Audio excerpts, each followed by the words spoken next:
Hello, dear students. Welcome to the Bajirao IS Academy. Today is 29th November, and we are going to discuss the daily Hindu newspaper analysis.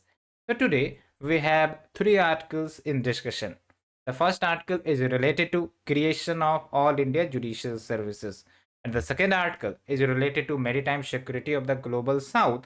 Here, we will be discussing that how the countries of the global south lacks cooperation among themselves, and that causes the disturbances in the maritime security. And the third article is related to COP28 and the key issues that will be discussed in this conference. And you know about COP28, that is the Conference of Party 28, that represent the party that are signatory to the UNFCCC, that is United Nations Framework on Combating Climate Change. Okay, so we will be elaborating on that. So let's shift to our first editorial. And when we talk about the first article, that is All India Judicial Services. So recently, the President of India, Draupadi Murmu, she suggested that there should be a creation of All India Judicial Service. So try to understand, what do you mean by All India Judicial Services? Currently, we have three All India Service, and you know about All India Service, and you are also preparing for All India Services. Okay, these are IAS, IPS, and IFS. That means Indian Forest Service. Okay, so here these services appointed by the central government, but they assist the state government in the administration. Okay, so the fourth All India Services that will be added will be the All India Judicial Services. So, what is the purpose of this? We will understand, but try to understand the basics. Okay, like UPSC is conducting the All India Services examination that you appear. Okay, and via that UPSC recommends certain candidates. Okay, and they are appointed by the center. Okay, and they serve the state administration.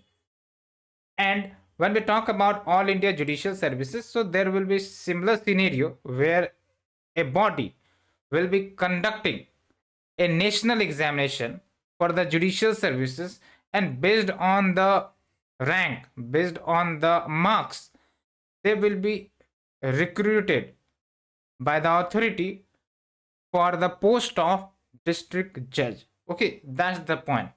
But you have to understand here that what is the current procedure of appointment of the district judge. Okay, so when we talk about current procedure, every state conducts the judicial examination. Who conducts it?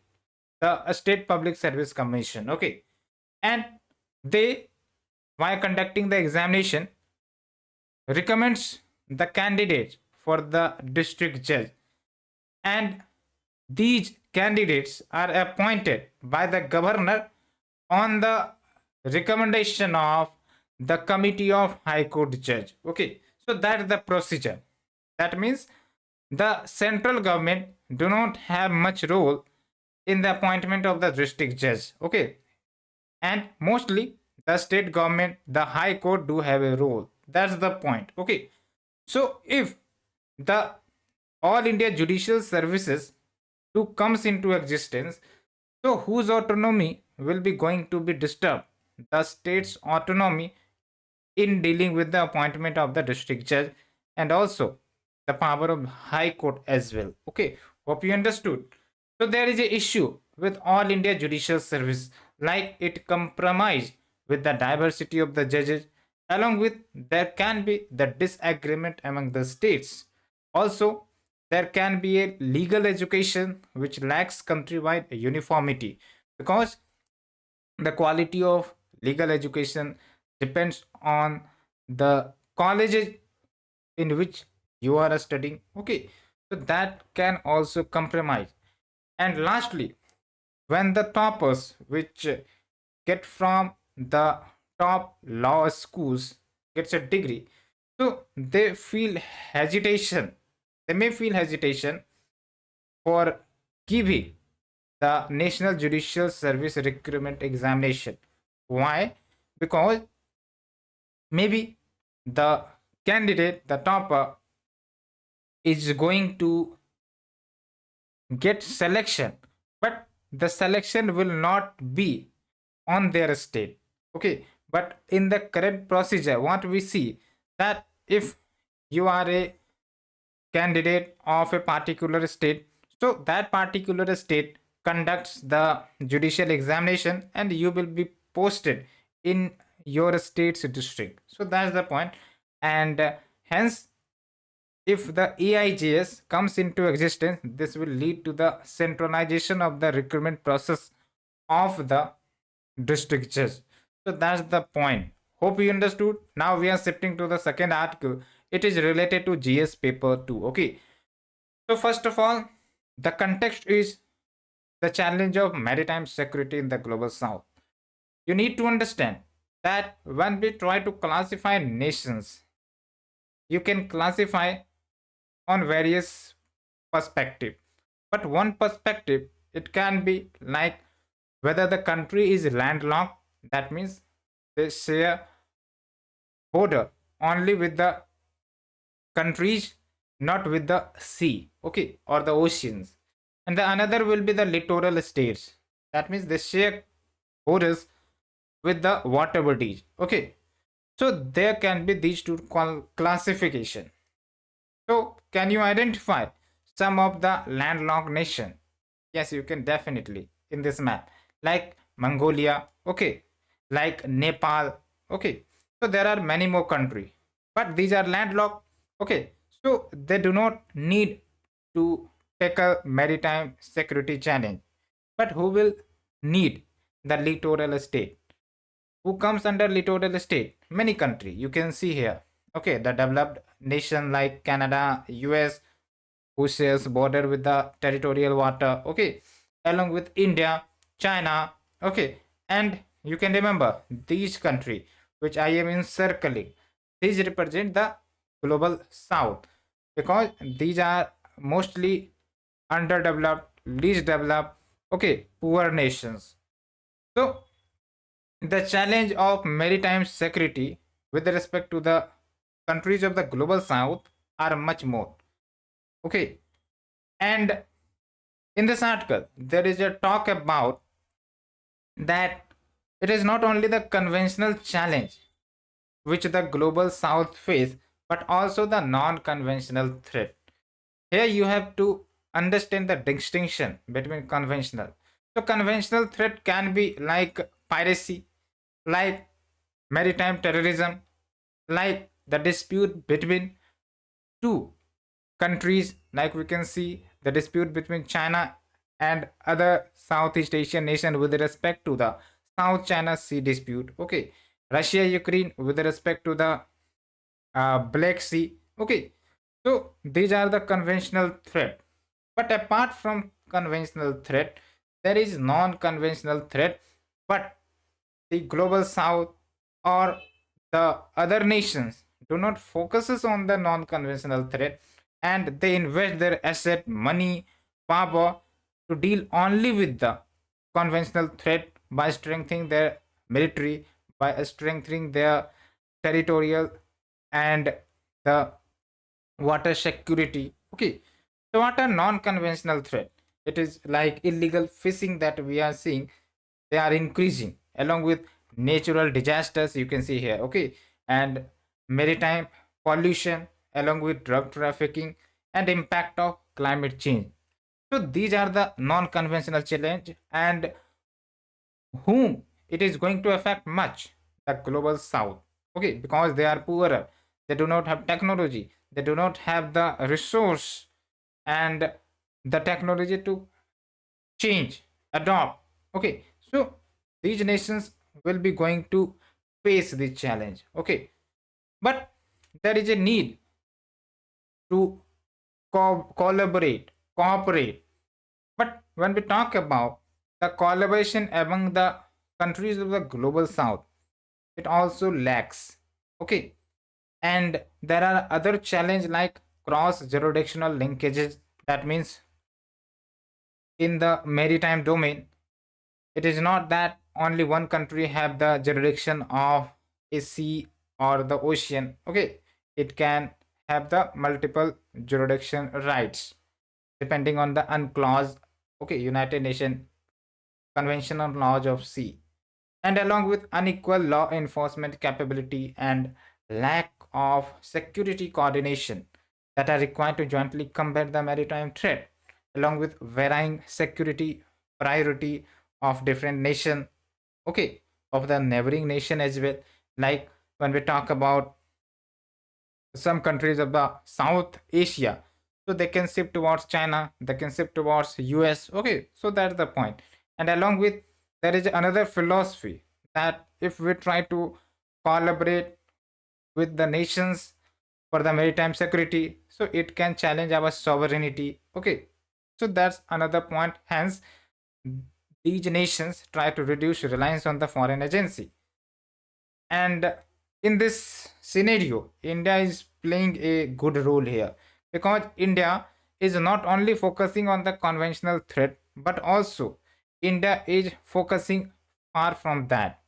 That is the development, progress, ensuring livelihood of the people, development of ports, infrastructure, shipping, inland waterway. Okay, so this can also help to combat the non-conventional threat and also ensure the developmental approach. Okay, and there is another issue that is surrounding in the maritime domain is about the illegal, unreported, unregulated fishing that is increasing in Asia and Africa. Okay, but why there is a rapid increment? Number one, the faulty policies of various nations that encourage destructive fishing. Okay, and along with lax implementation of the law, harmful impact of subsidy given to the small fishermen. So via this subsidy, they try to exploit more fishes, and that can damage the ecology of the water body. Okay, and here India can be a role model because India is taking the diversity of steps.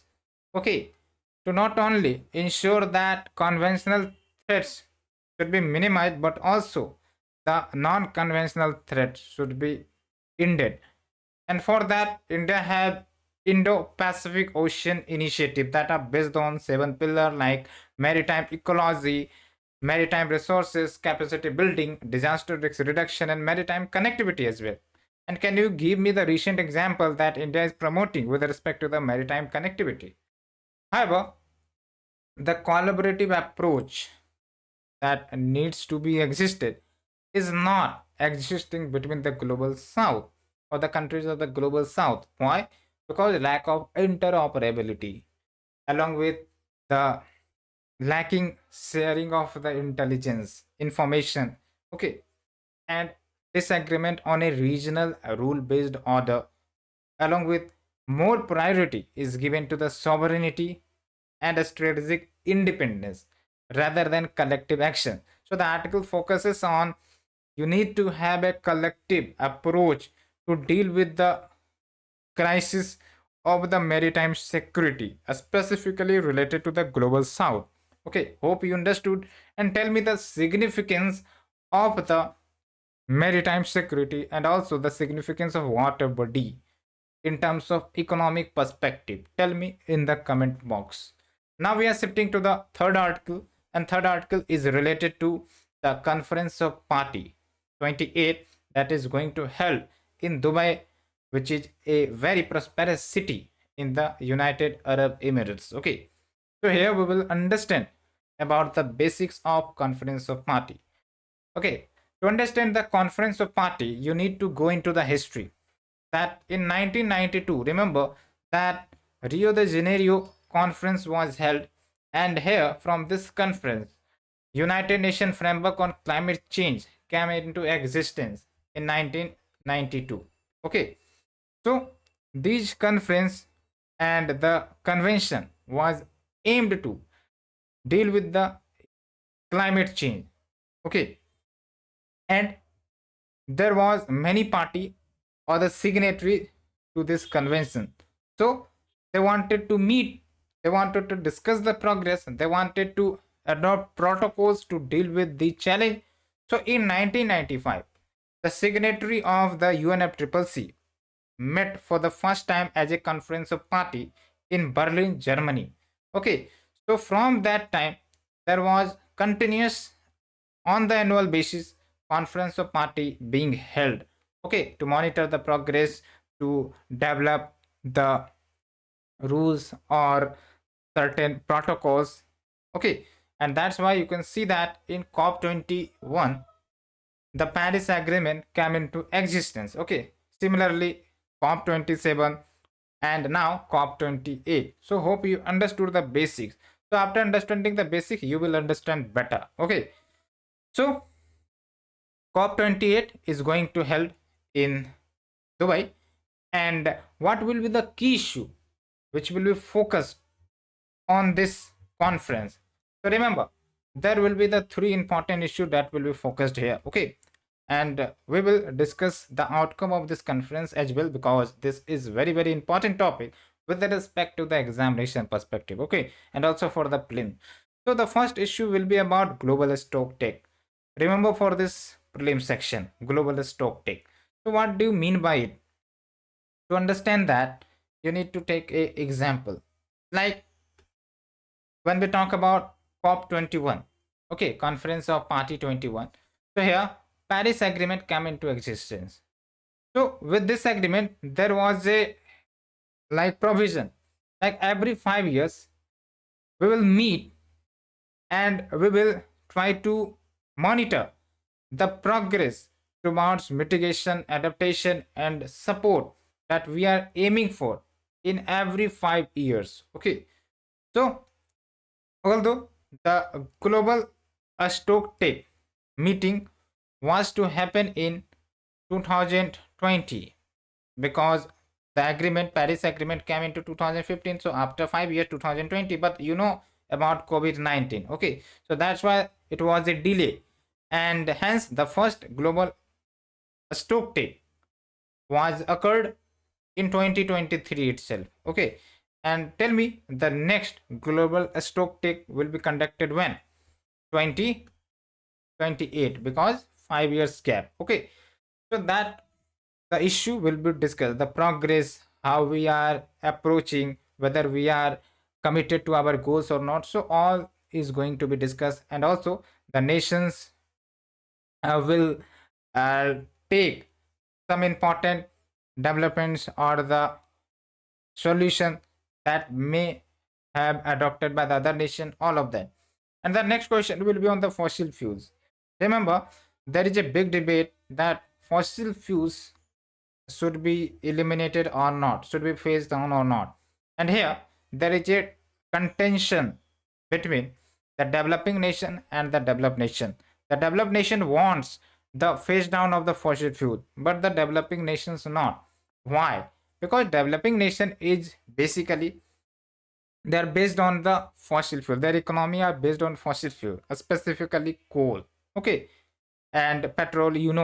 Okay, so if we or the developing nation will focus on phasing down the fossil fuel, so there can be a challenge to our development. Okay, there can be the challenge to our economic security, the energy security. So that's why there can be the contentious issue in this two groupings, that is developing versus developed. Okay, and there will be another issue related to adaptation and finance.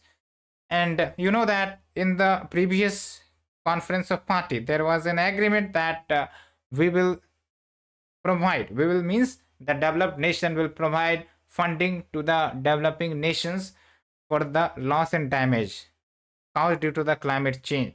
But we know the issue associated with this fund, that only statement and dialogues are given by the developed nation, but not the financial aid.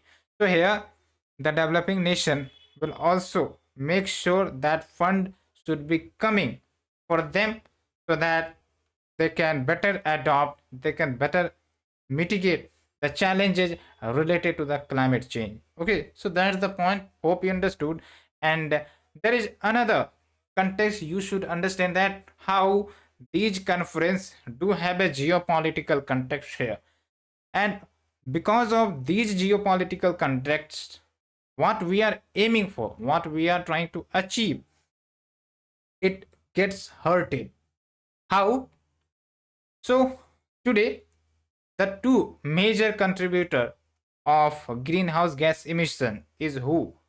The China and the US. Okay. And despite these country doing huge emissions, they are not participating in conference of party 28. They will be absent. So this is one context that such an important meetings is going to help, but these two biggest emitter are not coming to this conference. And the another context is that these two countries do not have good relation as of now, and because of that there is very less chance that there will be a cooperation with respect to the climate change or other matters, because the relations is not good. Okay, so collaborations will not be in a good relationship. That's the another point. Hence you can understand that geopolitical context do gets reflected in the meetings, in the convention, in the conference as well, and that becomes a hurdle for the solution, for the progress, and for the prosperity. Okay, so the stakes for the countries are consequential in terms of climate impact, fossil fuel, energy politics, competitiveness in the emergent energy technology. Hope you understood.